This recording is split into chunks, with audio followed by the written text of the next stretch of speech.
देखिए green TV YouTube पर भी, बस सब्सक्राइब करें और बेल आइकन दबाएं। नमस्कार दोस्तों, स्वागत है आप सभी का किसान बुलेटिन में और मैं हूं आपके साथ पारुल यादव। चलिए नजर डालते हैं किसान बुलेटिन में आज की बड़ी हेडलाइंस पर। औषधीय पौधों की खेती को बढ़ावा दे रहा केंद्रीय आयुष मंत्रालय, हिमाचल प्रदेश को जारी की 1 करोड़ 90 लाख की वित्तीय सहायता। धान के बाद अब चाय व कॉफी उत्पादन में आगे बढ़ रहा छत्तीसगढ़, जल्द होगा किसानों की आर्थिक स्थिति में सुधार। अब एक फोन पर होगा गन्ना किसानों की हर समस्या का समाधान। सरकार ने किसानों के लिए जारी किया हेल्पलाइन नंबर। राष्ट्रीय आयुष मिशन के तहत हाल ही में केंद्रीय आयुष मंत्री सर्बानंद सोनोवाल ने हिमाचल प्रदेश को तकरीबन 1 करोड़ 90 लाख रुपए की वित्तीय सहायता देने का ऐलान किया है।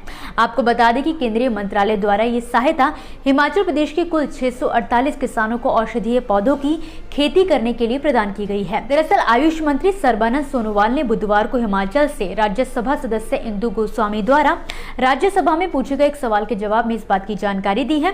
केंद्रीय मंत्री ने बताया कि राष्ट्रीय आयुष मिशन के मेडिसिनल प्लांट संगठन के अंतर्गत आयुष मंत्रालय ने साल 2015 से 16 से लेकर 2020 से 21 के बीच हिमाचल प्रदेश के 648 किसानों को औषधीय पौधों की खेती के लिए 190.86 लाख रुपए की वित्तीय सहायता प्रदान की है। इसके अंतर्गत शिमला जिले में सबसे ज्यादा 486 किसानों को 124.46 हेक्टेयर क्षेत्र में औषधीय पौधों की खेती करने के लिए 129.15 लाख रुपए, कांगड़ा जिले के 75 किसानों को 38 हेक्टेयर क्षेत्र में औषधीय पौधों की खेती करने के लिए 15.72 लाख रुपए, जबकि सिरमौर जिले के 18 किसानों को 14 हेक्टेयर क्षेत्र में औषधीय पौधों की खेती करने के लिए 4.15 लाख रुपए की वित्तीय सहायता प्रदान की गई है। इसके अलावा चंबा, ऊना, सोलन आदि जिलों को भी इस लिस्ट में शामिल किया गया है। केंद्रीय आयुष मंत्री सर्बानंद सोनोवाल ने बताया कि राष्ट्रीय आयुष मिशन के मेडिसिनल प्लांट संगठन के अंतर्गत आयुष मंत्रालय द्वारा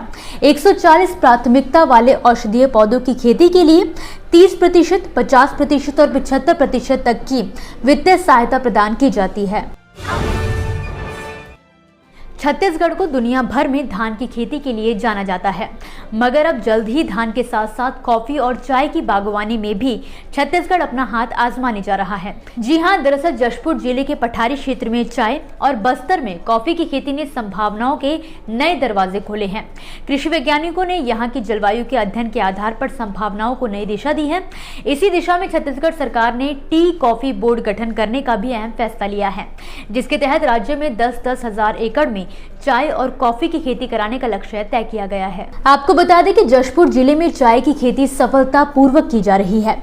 यहाँ पर शासन ने जिला खनिज न्यास, वन विभाग, डेयरी विकास योजना और मनरेगा की योजनाओं के बीच समन्वय स्थापित करते हुए कांटाबेल, बाला छापार, सारूढ़ी के 80 एकड़ भूमि में चाय बागान विकसित हो रहे हैं। कुछ सालों बाद जब बागानों से चाय का उत्पादन शुरू होगा तो प्रति एकड़ 2 लाख रुपए सालाना तक का किसान लाभ ले सकेंगे। वैज्ञानिकों का कहना है कि ये धान की खेती से भी कहीं अधिक लाभकारी साबित होगा। भारत को गन्ने का दूसरा सबसे बड़ा उत्पादक देश माना जाता है, तो वहीं भारत में उत्तर प्रदेश के सर्वाधिक हिस्से में गन्ने की खेती की जाती है। मगर गन्ना किसानों के सामने कई तरह की समस्याएं आती रहती हैं, जिनके समाधान के लिए उन्हें दर दर की ठोकरें खानी पड़ती हैं। बावजूद इसके उनकी समस्या हल नहीं हो पाती, जिसे देखते हुए उत्तर प्रदेश सरकार ने प्रदेश के गन्ना किसानों के लिए खास तौर पर एक हेल्पलाइन नंबर जारी किया है। साथ ही एक आधुनिक सुविधाओं से लैस कंट्रोल रूम भी बनाया है। इसकी स्थापना गन्ना विकास विभाग ने की है, जहां कॉल करके किसान अपनी समस्याओं का समाधान हासिल कर सकते हैं। हेल्पलाइन नंबर 1800-121-3203 पर किसान 24 घंटे में कभी भी फोन करके गन्ने की खेती से लेकर मार्केटिंग में आ रही समस्याओं को साझा कर सकते हैं। इसके बाद कंट्रोल रूम में बैठे अनुभवी कर्मी गन्ना किसानों की समस्याओं का समाधान करेंगे। आपको बता दें कि गन्ना किसानों के लिए हेल्पलाइन नंबर से जो कंट्रोल रूम से जोड़ा गया है, वहां कई आधुनिक तकनीकें और सुविधाएं भी मौजूद हैं। इस कंट्रोल रूम में काम करने वाले प्रोफेशनल्स के सुझाव पर कंट्रोल रूम में and computing system, EPBX intercom और वेब बेस्ड सॉफ्टवेयर जैसी एडवांस तकनीकी सुविधाओं को भी जोड़ा गया है, जो किसानों की समस्याओं का समाधान करने और उन तक पहुंच आसान बनाएगी। दोस्तों, ये थी वो खबरें जिन्हें हमने आप तक विस्तार से पहुंचाया, लेकिन अब हम बात करेंगे कुछ ऐसी खबरों की जिनके बारे में भी आपके पास जानकारी होना जरूरी है। तो चलिए फटाफट से एक नजर डालते हैं खेती किसानी और कृषि क्षेत्र से जुड़ी आज की छोटी बड़ी अपडेट्स पर। बीते मंगलवार को कर्नाटक सरकार द्वारा विधानसभा में कर्नाटक भूमि राजस्व के संशोधित विधेयक को पेश किया गया, जिसमें 7 दिनों के अंदर गैर कृषि उद्देश्यों के लिए कृषि भूमि के परिवर्तन की अनुमति दी गई है। राजस्व मंत्री आर अशोक ने इस विधेयक को सदन के पटल पर रखा है, जिसका उद्देश्य कर्नाटक भूमि राजस्व अधिनियम 1964 की धारा 95 और 96 में संशोधन करके गैर कृषि उद्देश्यों के लिए भूमि रूपांतरण प्रक्रिया को आसान बनाना है।